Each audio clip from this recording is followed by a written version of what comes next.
हर हमले के बाद, हर कत्ले आम के बाद कुछ लोग आकर एक ही रटा रटाया वाक्य बोलने लगते हैं। आतंकवाद का कोई धर्म नहीं होता, आतंकवाद का कोई मजहब नहीं होता। कितनी बार सुना है ये वाक्य आपने? हर हमले के बाद, हर हत्या के बाद, हर खून के छींटे जब मंदिर की सीढ़ियों पर पड़ते हैं तो लोकतंत्र की ढाल थामे कुछ लोग खड़े हो जाते हैं और कहते हैं आतंकवाद का कोई मजहब नहीं होता। पर मैं पूछता हूं, क्या किश्तवाड़ में जब बस हाईजैक हुई थी सिर्फ हिंदू ही क्यों मारे गए वहां? क्या आतंकवाद ने कोई पहचान पत्र देखा था? नहीं, उसने पहचान पहचानी थी। वो हिंदू था, केवल इसलिए मारा गया। शायद भूल गए होंगे आप, तो सोचा आज कुछ घटनाएं याद दिला दूं आपको। सन 1998 वंधावा, घर घर जाकर सिर्फ हिंदुओं को मारा गया वहां। प्रश्न है, क्या यह भी धर्मनिरपेक्ष आतंकवाद था? उधमपुर 1998 प्राणकोट गांव, 29 हिंदुओं को जबरदस्ती कलमा पढ़वाने की कोशिश की गई, नहीं माने तो गोली मार दी गई। अगर आतंकवाद अंधा होता तो वहां कोई और मजहब के लोग क्यों नहीं मारे गए? सन 2000 चित्ती सिंहपुर 36 सिख, 2003 नंदी मार्ग 24 हिंदू, 2006 डोंडा में 54 हिंदू, जिनमें 3 साल की बच्चियां थी। उन्हें इतनी क्रूरता से मारा गया कि पोस्टमार्टम करने वाला डॉक्टर हार्ट अटैक से मर गया। 2021 एक स्कूल में हमला किया गया, हिंदू टीचर्स को चुन चुन करके मारा गया। क्या यह किसी किताब में नहीं लिखा गया है? काफिरों को कत्ल करो तो यह महज कुछ सिरफिरे थे और कोई सुनियोजित जिहादी विचारधारा। तो बताओ, क्या यह अंधा आतंकवाद था या सुनियोजित मजहबी सफाया? लेकिन आज हम पूछेंगे, क्या सच में या यह भी एक पॉलिटिकल करेक्ट झूठ है जो सच्चाई को गला घोट कर चुप करवा देना चाहता है? फिर वही लाइन रटाई जाती है, आतंकवाद का कोई धर्म नहीं होता। लेकिन आतंकवादी मारते समय पूछते हैं नाम क्या है? गोली चलाने से पहले देखते हैं कि सर में तिलक लगी है या टोपी पहनी हुई है, पैंट उतार कर देखते हैं कि खतना हुआ है या नहीं। फिर वही नकाब पोस्ट मिलिटेंट्स, वही नारे, काफिरों के लिए कोई जगह नहीं है यहां। अब लोग कहेंगे ये सब राजनीति है, सब धर्मों में बुरे लोग होते हैं, इस्लाम अमन का मजहब है।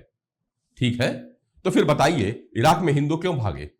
ईरान, अफगानिस्तान, पाकिस्तान, बांग्लादेश, हर जगह अल्पसंख्यक क्यों या तो मारे गए या धर्म बदलने को मजबूर हो गए।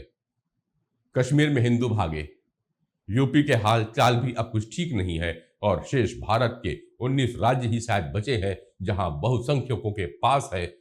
अब भागोगे तो बताओ कहां जाओगे दोस्त?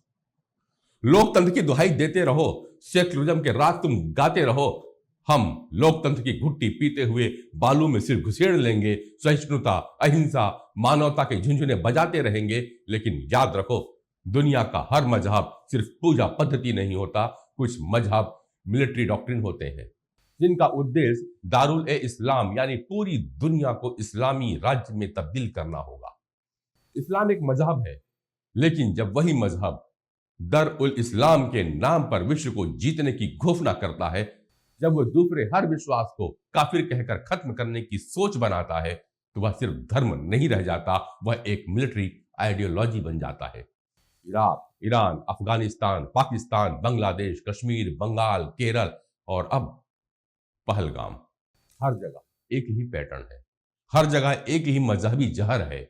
और अभी भी वक्त है मित्रों, या तो जड़ पहचानो, उसे उखाड़ फेंको, या फिर पत्तों पर पानी डाल करके उम्मीद करो कि यह जहरीला पेड़ फल कब देगा। सिर्फ पत्ते तोड़ने से पेड़ नहीं सूखता, लेकिन ध्यान रहे, जो जड़ नहीं पहचानता वह जड़ बन जाता है। अब तुम तय करो, जड़ समझने वालों बनोगे या खुद जड़ बन जाओगे? आतंक की जड़ क्या है? दार्शनिक मत ढूंढो, पॉलिटिकली करेक्ट मत बनिए। अगर तुम अब भी नहीं समझे तो याद रखो, अगली बार बम वहां गिरेगा जहां तुम खड़े होगे। जिन्हें जड़ समझ में आ गई वे कमेंट करिए, जिन्हें नहीं आई खुद को जड़ मान लीजिए। मैं कहता हूं, अब वक्त है जड़ उखाड़ फेंको, वरना इतिहास तुम्हें याद नहीं रखेगा बल्कि मिटा देगा। आज जो आप मुंह फेर रहे हैं ना, वो कल आपके दरवाजे पे खड़ा होगा। पहलगाम में हुए निर्दोष लोगों पे आतंकी हमले के बाद भारत को दुनिया के कई बड़े देशों से पूरा समर्थन मिल रहा है।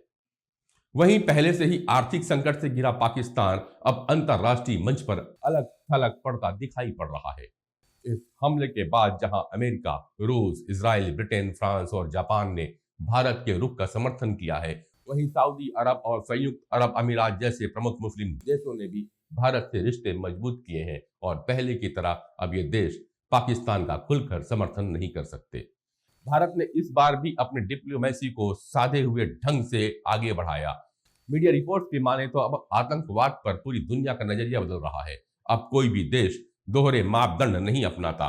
पहलगाम हमला निर्दोष लोगों की बेरहमी से हत्या का मामला है, इसलिए भारत को जवाबी कार्रवाई करने का पूरा हक है। लेकिन भारत का रुख साफ है कि यह कार्रवाई आतंकवाद के खिलाफ है, न कि किसी देश विशेष के खिलाफ। विदेश सचिव विक्रम मिस्री ने G20 देशों के राजनयिकों से बातचीत कर भारत की स्थिति स्पष्ट की, जिसे व्यापक तौर पर समर्थन मिला है।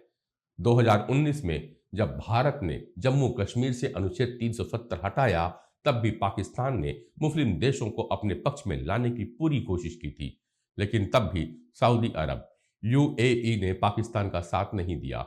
आज भारत के इंडोनेशिया, तुर्कियों और कतर जैसे मुस्लिम देशों से भी अच्छे ताल्लुकात बने हुए हैं, इसलिए पाकिस्तान को इनका समर्थन मिलना बहुत ही मुश्किल है। पिछले 15 वर्षों में भारत की अंतर्राष्ट्रीय छवि मजबूत हुई है, वहीं पाकिस्तान की विश्वसनीयता कमजोर हुई है। रूस को युद्ध के समय भारत की जरूरत है और अमेरिका भी व्यापारिक मुद्दों में भारत के साथ सहयोग चाहता है। खाड़ी देश भी अब भारत के नजदीक है।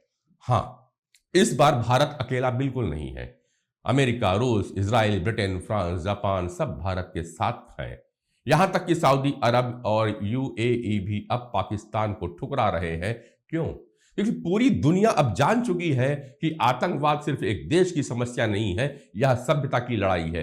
भारत ने दुनिया को दिखा दिया, हम आतंकवाद के खिलाफ लड़ेंगे, लेकिन किसी मजहब के खिलाफ नहीं। हमारा निशाना है वो सोच जो बम बनाती है, वो विचारधारा जो गर्दनें काटती है। अब तुम तय करो, तिलक बचाना है या टोपी के नाम पे चुप रहना है। अब भी वक्त है, जड़ को पहचानो, जड़ को उखाड़ो, वरना अगला धमाका वही होगा जहां तुम खड़े हो। जड़ पहचान लो दोस्त, या फिर जड़ बन जाओ। मिलूंगा अगले वीडियो पे आपके कमेंट्स के साथ। नमस्कार।